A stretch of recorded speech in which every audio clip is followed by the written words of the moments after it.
సెక్రటేరియట్లో ఎంఏడి department and మంత్రి గారు అందరి దగ్గరికి వారే స్వయంగా వెళ్ళి దాన్ని కూడా స్పీడ్ చేసి సెకండ్ గ్రేడ్ నుంచి మీరు ఒక్క విషయం గమనించుకోవాలి. డైరెక్టర్గా నాకు దగ్గర 20 సంవత్సరాల అనుభవం ఉంది.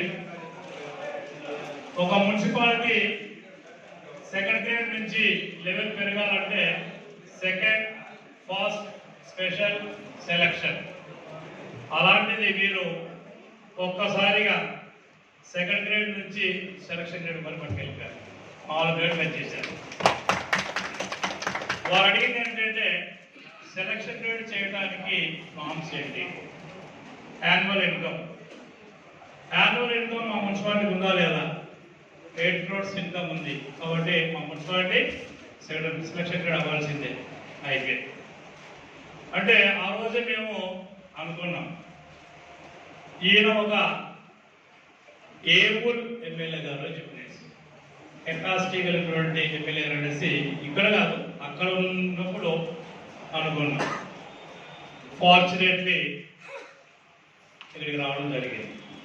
ఇక్కడికి వచ్చినాక నేను గమనించింది ఏంటంటే is a dynamic leader and also a dynamite leader. ఒక డైనమిక్ కలిస్తే ఎలా ఉంటుంది మీరు చెప్పాలి. ఒక డైనమిక్ ఒక డైనమైట్ రెండు కలిస్తే విస్ఫోటనం బ్లాస్టింగ్. దేంట్లో విస్ఫోటనం? అభివృద్ధి సంక్షేమ పథకాలు ఇంప్లిమెంటేషన్లో విస్ఫోటనం. ఎందుకంటే గుడ్ మార్నింగ్ ప్రోగ్రామ్కి వెళ్ళినప్పుడు అందరూ నేనే పథకాల గురించి అడుగుతూ ఉంటాడు. మొన్న మన ఊరికి పెన్షన్స్ చాలా తక్కువ వచ్చాయి. ఆయన అడిగారు ఏంటంటే ప్రతిసారి కూడా 1000, 1200, 1400 వచ్చింది, 2000 వచ్చింది, ఇవేంటి మీరంతా 300 చెప్తున్నారు చేస్తే ఎక్కడ కాగడ వేసి వచ్చిన పెన్షన్ కొత్త వాళ్ళు ఎవరు లేరు. ఏం చేయాలి? ఇది నిజమే కదా? నిజమే.